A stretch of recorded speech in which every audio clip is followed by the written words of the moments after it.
네, 여러분. 형사소송법 강의 시간입니다.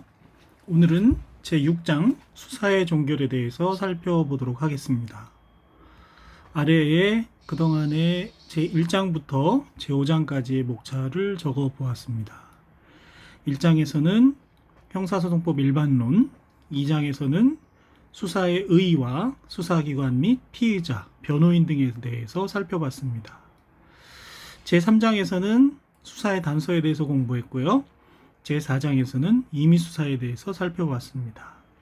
그리고 지난 시간까지 제5장에서는 강제처분과 강제수사에 대해서 살펴봤고 오늘은 제6장 수사의 종결에 대해서 살펴보도록 하겠습니다. 네, 먼저 수사의 종결에 대해서 제1절에서 다루고 있는데요. 수사 종결의 의의를 살펴보시면요. 수사기관은 공소 제기 여부를 결정할 수 있을 정도가 되면, 그렇죠? 수사를 하다가 공소 제기 여부를 결정할 수 있을 정도가 되면 수사를 종결하게 됩니다. 결국 수사 종결은 공소 제기를 줄여서 기소라고 하는데 기소 또는 불기소의 형태로 귀결된다고 할 수 있겠습니다. 공소는 검사가 제기하여 수행을 하지요. 국가소추주의를 취하고 있습니다. 이는 종래 검사만이 수사를 종결할 수 있다는 근거 조문으로 이해가 되었었습니다. 248조에서 규정하고 있는 이 조문이요. 그러나 고위공직자 범죄 수사처 설치 및 운영에 관한 법률이 제정 시행됨으로써 고위공직자 범죄 수사처가 고위공직자 범죄 및 관련 범죄 중 일부에 대하여는 공소 제기와 그 유지의 직무를 수행하게 되었습니다. 보다 자세한 것은 아래에서 다루게 되겠지요. 한편 이와 같은 변화에도 불구하고 일반 사법경찰관은 범죄를 수사하여 범죄 혐의가 있다고 인정되는 경우에는 검사에게 사건을 송치하여야 합니다. 그리고 그렇지 않은 경우에는 검사에게 사건을 송치하지 않을 수 있게 되었습니다. 이러한 범위에서, 즉 검사에게 사건을 송치하지 않는 범위에서 사법경찰관에게 1차적 수사 종결권이 인정된다. 이렇게 표현할 수가 있겠습니다. 그래서 먼저 사법경찰관의 수사 종결에 대해서 살펴보면요. 금방 보신 것처럼 사법경찰관은 송치처분 또는 불송치처분을 할 수가 있습니다. 그에 대한 조문은 254조의 5에 있는데요. 사법경찰관은 고소고발 사건을 포함해서 범죄를 수사한 때에는 다음 각호의 구분에 따라 처분을 하게 됩니다. 첫 번째는 송치처분입니다. 두 번째는 불송치처분이죠. 그래서 향후 245조의 5 1호 처분하면은 송치처분을, 245조의 5의 2호 하면 불송치처분을 얘기하게 되는데요. 먼저 송치처분은 범죄의 혐의가 있다고 인정되는 경우에는 지체 없이 검사에게 사건을 송치하고 관계 서류와 증거물을 검사에게 송부하여야 한다는 것이죠.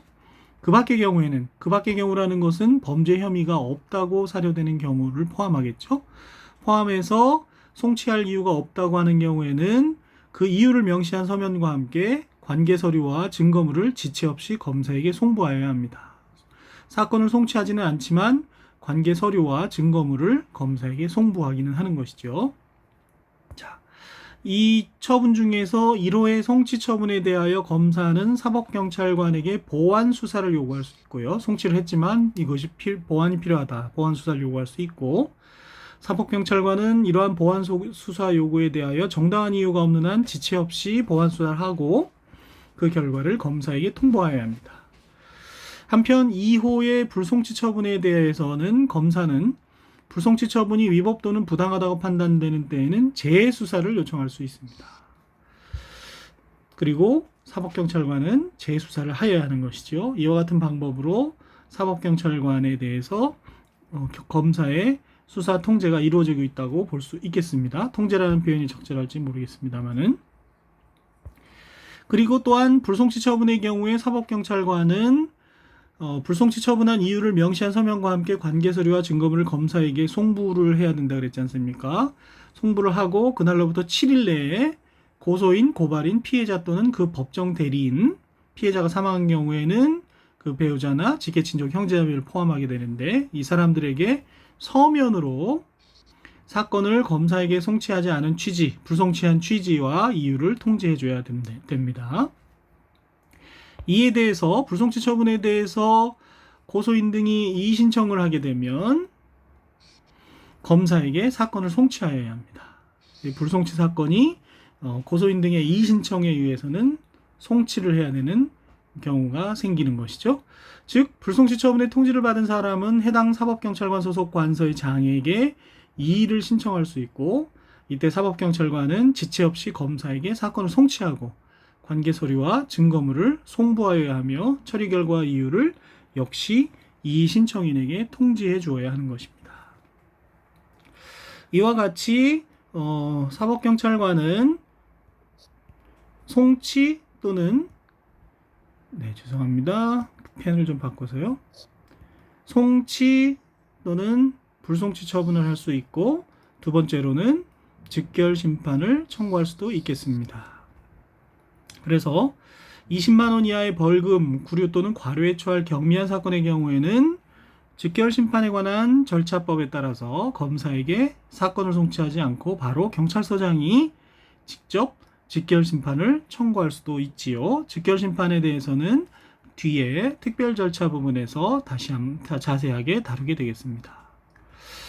사법경찰관의 수사 종결 처분에 대해서 이해하셨으리라고 생각이 되고요. 그 다음 검사의 수사 종결 처분에 대해서 살펴보도록 하겠습니다. 검사의 사건 처리 방법에는 공소를 제기하는 기소, 그 다음에 공소를 제기하지 않는 불기소, 그리고 관할권이 있는 곳에 송치하는 타관 송치 등이 있겠습니다. 먼저 공소 제기에 대해서 살펴보면요. 검사가 법원에 대하여 특정 형사사건에 관해서 심판을 구하는 소송 행위를 공소의 제기라고 합니다. 공소장이라는 서면을 통해서 제기하게 되죠. 이와 같은 공소의 제기에는 크게 두 가지 방법이 있는데 첫 번째는 구공판이라고 해서 통상의 공판 절차에 의한 재판을 구하는 것이고요. 두 번째는 구약식이라고 해서 약식명령을 청구하는 방법이 있습니다.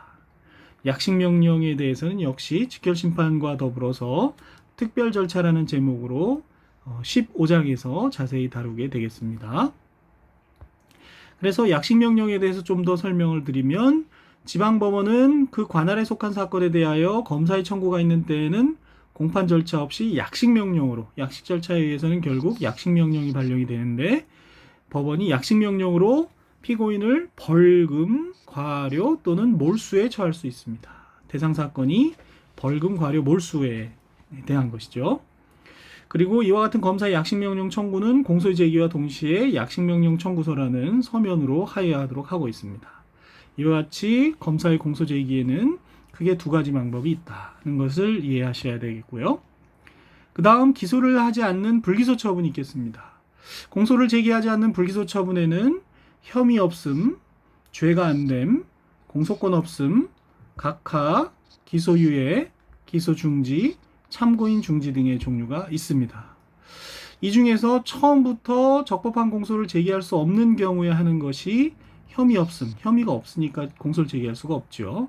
죄가 안 되는 경우, 또 공소권이 없는 경우, 각하해야 될 경우는 처음부터 아예 적법한 공소를 제기할 수 없는 경우입니다.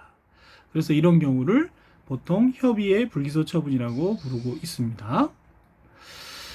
자, 기소유예에 대해서 조금 더 설명을 드리면 검사는 형법 제51조의 사항을 참작을 해서 공소를 제기하지 않을 수 있다라고 247조에서 규정하고 있고 이를 기소 편의주의라고 부르죠.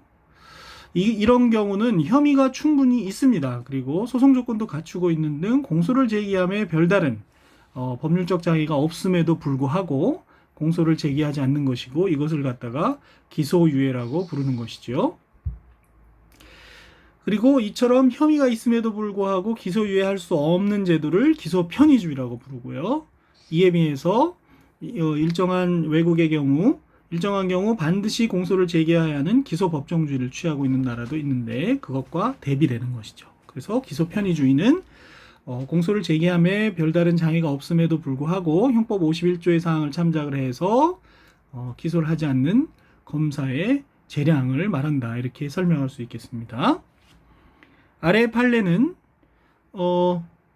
처음으로 1차적으로 무혐의 결정이 있은 범죄 사실에 대해서 3년 뒤에 동일한 혐의로 고소가 다시 되었다는 거죠. 그럴 때 검사가 새로이 수사를 해서 수사 결과에 터잡아 공소를 제기한 사안과 관련해서 불기소 처분에 과연 기판력 같은 효력이 있느냐에 대해서 살펴보는 판례지요. 94도, 94도, 2598호 판결이요. 그래서 검사의 불기소 처분에는 재판과 같은 그런 기판력은 없기 때문에 다시 수사해서 공소를 제기할 수 있다는 내용이 일단 되겠습니다. 자세한 내용은 여러분의 학습에 맡기거나 또는 다시 돌아와서 또 살펴보도록 하겠습니다. 근데 다시 돌아온다 하더라도 이런 판례는 저희가 수업 시간에 다루진 않게 될 것 같아서 여러분이 공부를 해두는 것이 좋겠습니다. 자, 이와 같이 검사의 처분에는 첫째로 생각할 수 있는 것이 기소 처분이었습니다. 그렇죠? 기소. 두 번째로 생각할 수 있는 것이 불기소였습니다. 세 번째로 생각할 수 있는 것은 타관 송치가 되겠습니다. 타관 송치라는 것은 검사가 그 사건이 소속 검찰청에 대응한 법원의 관할에 속하지 아니한 때에는 저희가 아직 관할에 대해서 자세히 배우지는 않았지만 관할권이란 말을 많이 들어봤을 텐데요. 그런 관할에 속하지 않으면 사건을 서류, 증거물과 함께 관할법원에 대응한 관할권이 있는 검찰청 검사에게 송치하여야 되겠죠. 이것을 타관 송치라고 합니다. 다른데 관할이 있다는 얘기죠. 타관이라는 얘기는요. 한편 검사는 사건이 군사법원의 재판권에 속하는 때에는 사건을 서류와 증거물과 함께 재판권을 가진 관할 군검찰부 군검사에게 송치하여야 되겠습니다. 이 경우에 송치 전에 행한 소송 행위는 송치 후에도 그 효력에 영향이 없다고 규정하고 있습니다. 이를 군검사의 사건 송치라고 부르죠. 한편 검사는 소년에 대한 피의 사건을 수사한 결과 보호처분은 형벌은 아니고요. 그렇죠? 형벌론에서 여러 가지 형법 총칙의 형벌론에서 형벌과 보완처분 등에 대해서 배우셨을 텐데 보호처분은 일종의 보완처분이라고 보시면 되겠습니다. 그래서 형벌 말고 보호처분을 해야 할 경우에 해당한다고 인정이 되면 사건을 관할 소년부에 송치하여야 합니다. 이를 소년부 송치라고 보통 부르는 것이죠. 그래서 표에서는 검사의 사건 처리를 세 가지를 다 이렇게 정리를 해보았습니다. 첫 번째, 공소 제기. 두 번째, 불기소. 세 번째, 송치인데요. 송치는 금방 보신 것처럼 소년부 보호사건이나 자세히 설명하지 않았지만 가정보호사건을 송치할 수도 있고요.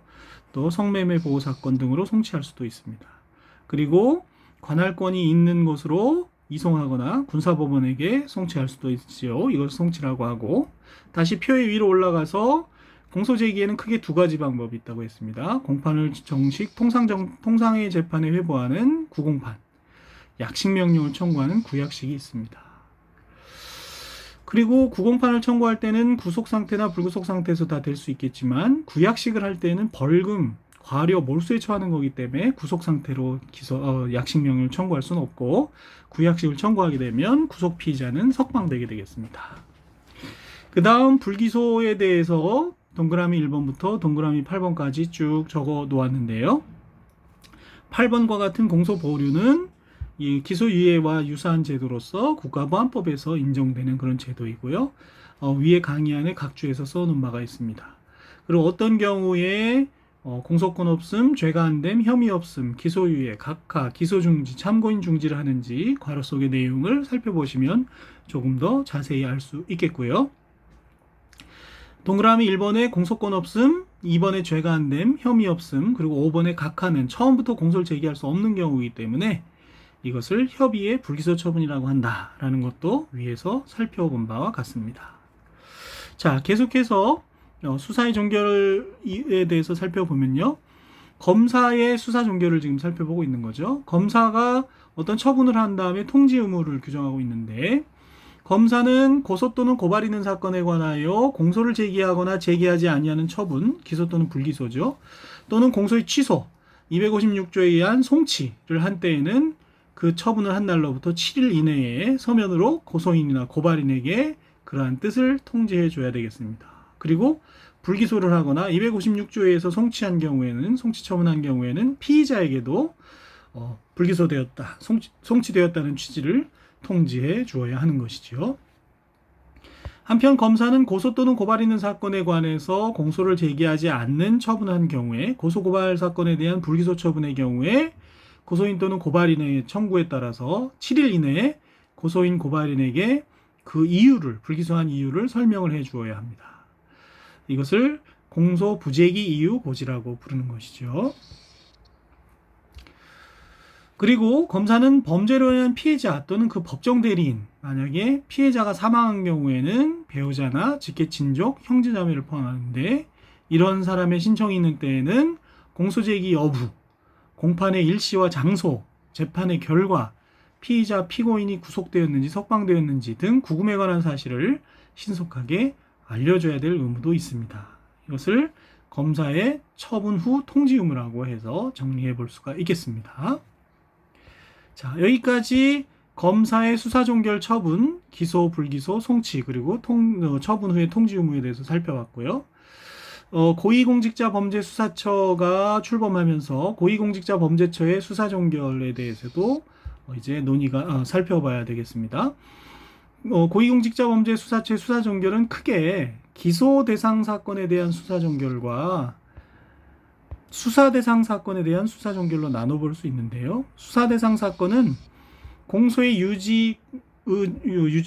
제기와 유지에는 관계하지 않는 사건입니다. 공수처에서. 그에 반해서 첫 번째 기소 대상 사건은 수사는 물론이고 공소를 제기하고 그 공소를 유지하는 활동까지 하게 되는 사건이죠. 그것은 이제 사건의 종류에 따라 다른데요. 보시면 수사처 검사는 고위공직자범죄 혐의가 있다고 사료하는 때에는 범인, 범죄 사실과 증거를 수사해야 하고, 공수처 검사의 수사권에 대해서 규정을 하고 있고요.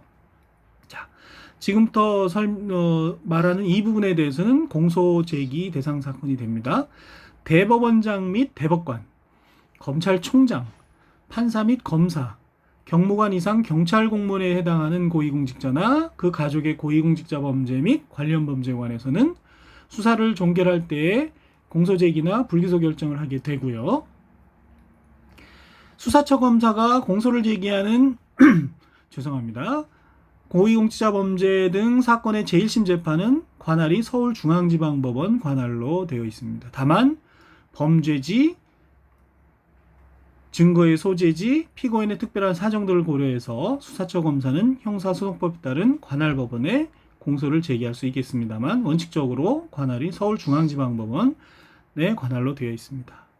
수사처 검사가 고위공직자범죄에 대하여 불기소 결정을 하는 때에는 수사처 처장은 해당 범죄의 수사 과정에서 알게 된 관련 범죄 사건을 대검찰청에 이첩하여야 하고, 수사처 검사는 고소고발인에게 통지를 하여야 하지요.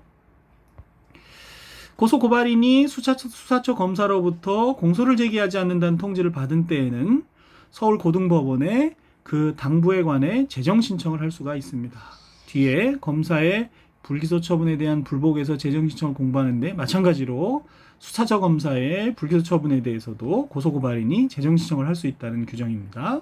좀 더 자세한 것은 뒤에 나오는 불기소 처분에 대한 불복을 공부하시면 더 이해가 깊어지겠습니다. 이와 같이 재정신청을 하려는 사람은 공소를 제기하지 않는 통지를 받은 날로부터 30일 이내에 검사의 불기소 처분에 대한 재정신청과 같습니다. 30일 내에 수사처 처장에게 재정신청서를 제출해야 하는데, 재정신청서에는 재정신청의 대상이 되는 사건의 범죄 사실 및 증거 등 재정신청을 이유 있게 하는 사유를 기재하여야 하겠습니다. 그리고 재정신청서를 제출받은 수사처 처장은 재정신청서를 제출받은 날로부터 7일 내에 재정신청서나 의견서, 수사관계서류 및 증거물을 서울고등법원에 송부를 해야 되겠고, 다만 신청이 이유 있는 것으로 인정하는 때에는 공소를 제기하면 되기 때문에 즉시 공소 제기를 하고 그 취지를 서울고등법원과 재정신청인에게 통지를 하면 되겠습니다. 그 밖에 재정신청에 관한 사항에 대해서는 뒤에서 공부하는 형사소송법의 규정을 준용한다는 것을 알고 계시면 되겠습니다. 이것이 기소 대상 사건에 대한 공수처 검사의 수사 종결에 대한 내용이고요. 두 번째로 수사 대상 사건에 대한 수사 종결입니다. 수사처 검사는 대법원장 및 대법관, 검찰총장, 판사 및 검사, 경무관 이상 경찰 공무원에 해당하는 고위공직자 등의 사건을 제외한 1항에서 살펴본 그런 사건을 제외한 고위공직자 범죄 및 관련 범죄에 관한 수사에 대해서는 기소와 공소유지를 할 수 없기 때문에 관계 서류와 증거물을 지체 없이 서울중앙지방검찰청 소속 검사에게 송부하도록 하고 있습니다. 그래서 기소 대상 사건인지 수사 대상 사건인지를 잘 구별을 해야겠고요. 이와 같이 공수처 검사로부터 관계 서류와 증거물을 송부받은 검사는 공소제기나 불기소 처분을 하게 되겠고요. 수사처 처장에게 어떻게 처리했는지 해당 사건의 공소제기 여부를 신속하게 통보를 해 주어야 하겠습니다. 고위공직자범죄수사처 처장은 검사로부터 공소를 제기하지 않는 통보를 받은 때에는 수사를 해서 서울중앙지방검찰청 검사에게 넘겼는데 불기소한다는 통보를 받은 때에는 그 검사 소속의 지방검찰청 소재지를 관할하는 고등법원에다가 재정신청을 할 수가 있습니다. 원래 재정신청이란 제도는 뒤에서 공부하는 것처럼 또 앞에서 잠깐 살펴본 것처럼 고소 고발인이 불기소 처분에 대해서 하는 것인데 고위공직자범죄 수사처의 수사 대상 사건에 대해서 검사가 불기소한 때에도 재정신청을 할 수 있도록 그렇게 입법을 한 것이죠. 이와 같이 수사처 처장은 재정신청을 하려는 경우에 공소를 제기하지 않는 통지를 받은 날로부터 30일 이내에 지방검찰청 검사장 또는 지청장에게 재정신청서를 제출하여야 하는데요. 재정신청서에는 마찬가지로 재정신청의 대상이 되는 사건의 범죄 사실, 증거 등 재정신청을 이유 있게 하는 사유를 기재하여야 하겠습니다. 재정신청서를 제출받은 지방검찰청 검사장 또는 지청장은 재정신청서를 제출받은 날부터 7일 이내에 재정신청서와 의견서, 수사관계 서류 및 증거물을 관할 고등검찰청을 경유해서 결국은 관할 고등법원에 송부하여야 하고요. 다만 신청이 이유 있다고 생각이 되어서 즉시 공소제기를 하는 때에는 마찬가지로 위에서 본 것처럼 관할 고등법원과 수사처 처장에게 통지를 하면 됩니다. 공소를 제기하고 그리고 지금 얘기하지 않은 그런 그 밖의 재정신청에 관한 사항에 대해서는 고위공직자범죄수사처에서 설치법에서 공수처법에서 규정하고 있지 않은 사항에 대해서는 아래에서 공부하는 형사소송법의 규정을 준용하도록 하고 있는 것을 볼 수가 있겠습니다. 자, 이렇게 해서 수사의 종결 중에서 사법경찰관의 수사 종결, 검사의 수사 종결, 그리고 고위공직자범죄수사처의 수사 종결, 그리고 그에 따른 재정 신청에 대해서 살펴보았고요. 다음 시간에는 본격적으로 검사의 불기소 처분, 위에서 검사가 수사를 종결하는 방법에는 기소와 불기소가 있다고 했는데 물론 송치도 있겠습니다만은 불기소한 경우에 어떤 불복수단을 취할 수 있는지에 대해서 살펴보도록 하겠습니다. 네, 이번 강의는 여기까지 하고요. 여러분 수고하셨습니다.